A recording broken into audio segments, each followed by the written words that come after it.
Assalamualaikum semuanya, perkenalkan nama aku Rada Tulsna. Aku seorang nutrisionis dan juga seorang pelajar. Aku sedang melanjutkan kuliah aku dari D3 ke S1 dengan jurusan yang sama yaitu gizi dan juga bekerja di salah satu klinik anak di Kota Padang. Pada video kali ini kita akan membahas masalah tentang gizi dan juga anak. Ini adalah topik yang akan sering kita angkat di dalam channel aku. Mungkin nantinya akan ada video-video lainnya membahas tentang banyak hal, namun topik utamanya adalah tentang gizi. Karena dari channel ini aku berharap bahwa aku bisa berpartisipasi untuk membangun Indonesia yang memiliki SDM yang baik. Asupan yang bergizi artinya akan menghasilkan anak-anak dengan kecerdasan yang baik yang nantinya juga akan menjadi sumber daya manusia yang bermanfaat dan juga cerdas di kemudian hari.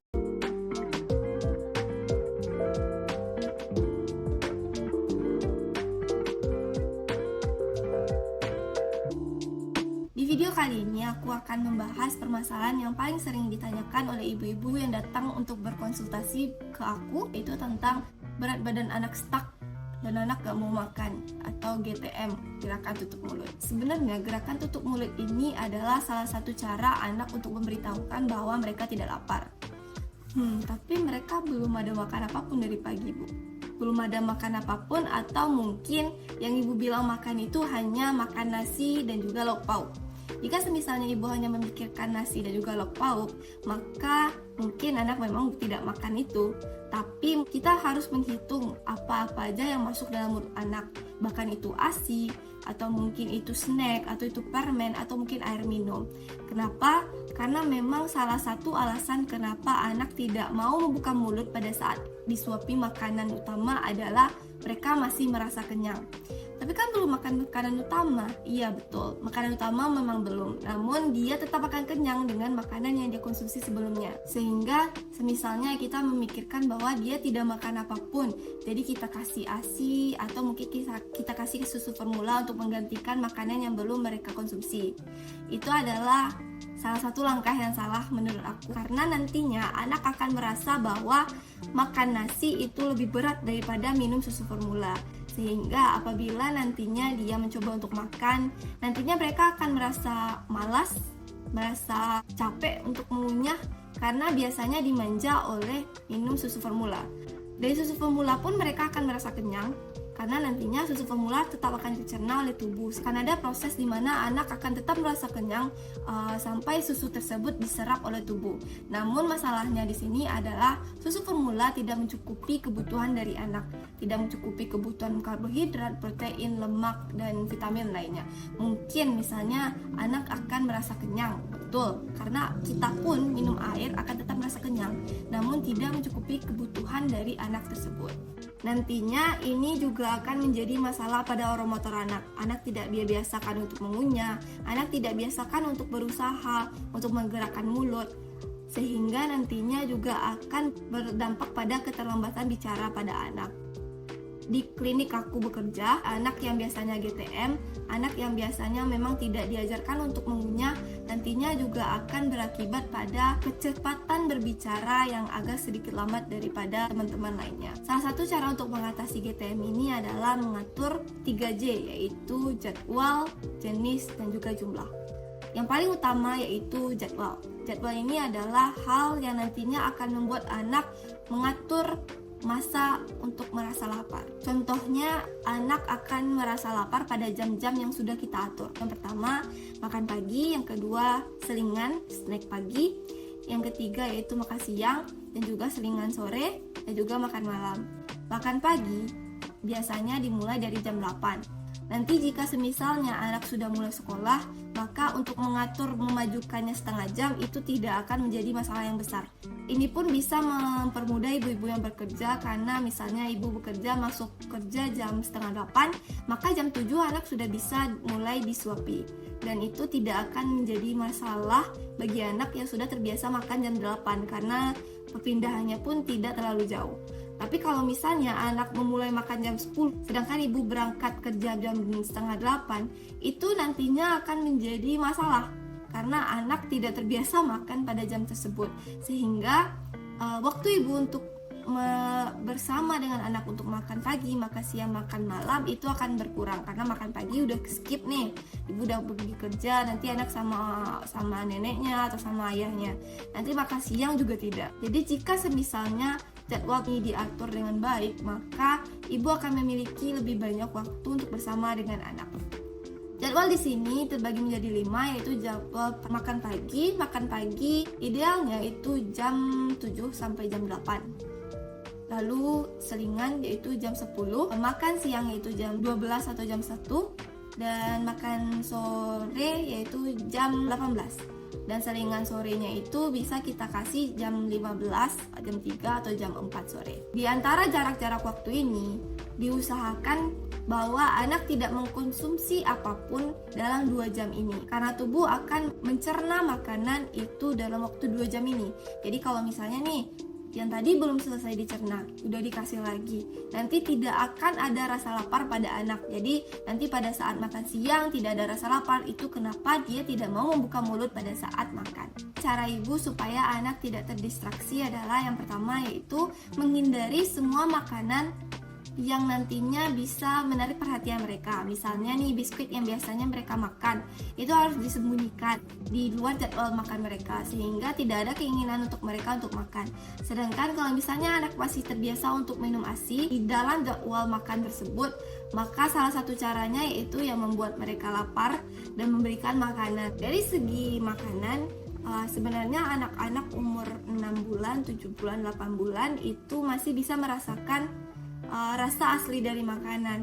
Itu kenapa sebaiknya tidak memberikan gula, garam, atau penyedap lainnya, sehingga anak masih bisa mengkonsumsi makanan yang asli tanpa BTP tersebut. Namun jika misalnya sudah diberikan BTP, maka anak akan mencicipi rasa di luar rasa tersebut. Mereka akan merasa, oh ini lebih enak, jadi kenapa saya harus makan makanan hambar. Jadi yang makanan yang biasanya mereka rasa manis, akhirnya kehilangan rasanya, yang nantinya ini bisa mengakibatkan anak tidak mau makan. Tips untuk meningkatkan nafsu makan anak yaitu memberikan aromatik. Aromatik ini seperti daun salam, seperti serai, yang nantinya ini tidak akan mengganggu rasa dari makanan tersebut, hanya memberikan efek bau yang nantinya bisa menarik perhatian anak.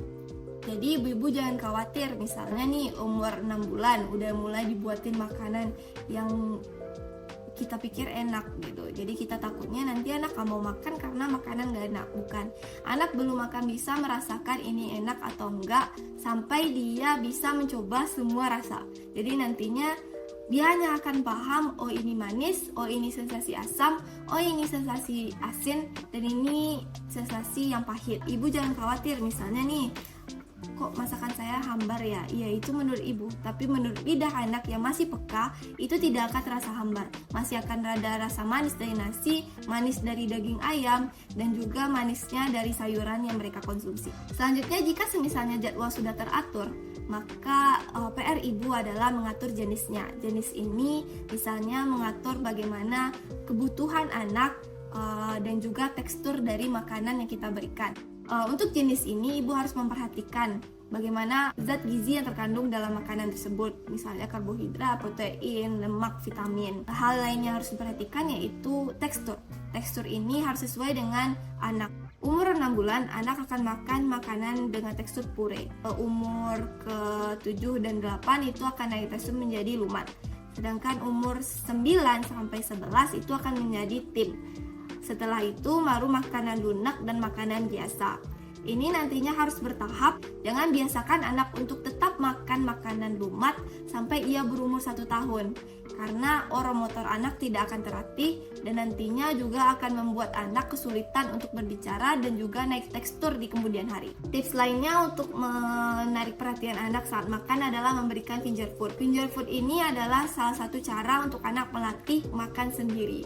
Umur 6 bulan biasanya anak sudah bisa menggenggam. Jadi mulai dari umur 7 bulan atau 8 bulan kita sudah bisa memberikan finger food pada anak. Untuk finger food ini berbagai macam ragam, bisa dari buah atau lebih baiknya yaitu adalah makanan lengkap dengan bentuk yang seperti ini.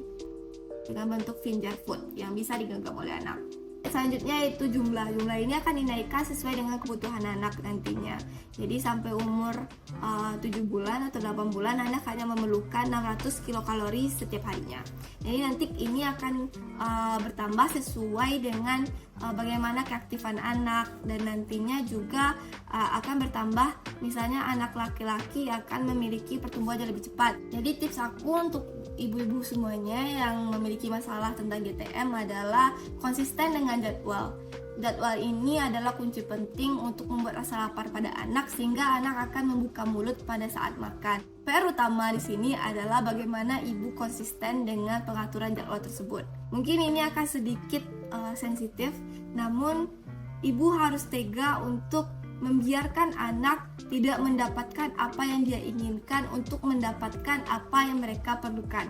Dalam artian bahwa jika semisalnya dia ingin ASI, maka ibu harus tega untuk mendengarkan tangisannya sedikit lebih lama, sehingga nanti pada saat jadwal sudah terbentuk dengan baik, maka tangisan-tangisan tersebut akan menjadi tahu kebahagiaan dengan melihat pertumbuhan anak dengan baik, berat badan yang naik signifikan, sehingga nantinya tidak akan ada kecemasan lagi untuk ibu. Nah, jika semisalnya jadwal jumlah jenis ini sudah diatur dengan baik, namun ibu melihat bahwa ada tanda-tanda lain yang terjadi dalam mulut anak atau permasalahan lain, hanya ibu masih khawatir apakah ini nantinya akan berkaitan dengan masalah medis lainnya, ibu bisa langsung berkonsultasi dengan dokter anak atau mungkin dokter tumbuh kembang. Nanti akan dilihat bagaimana oromotor anak sehingga bisa diketahui bagaimana perkembangan dari mulut anak. Bisa jadi masalah oromotor atau mungkin masalah pada lidah atau mungkin masalah pada tenggorokan sehingga anak enggan untuk membuka mulutnya.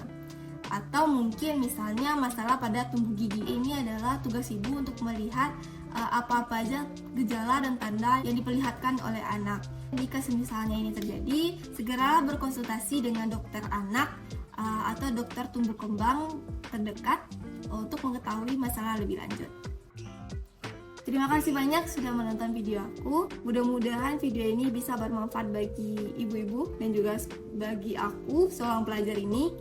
Jika ada pertanyaan boleh langsung ditanyakan di kolom komentar. Nanti akan aku jawab di kolom komentar atau mungkin aku bakal bahas di video-video selanjutnya. Terima kasih banyak. Mohon dukungannya dengan menyukai video ini dan juga subscribe channel aku. Terima kasih banyak. Wabillahi taufiq wal hidayah. Wassalamualaikum warahmatullahi wabarakatuh.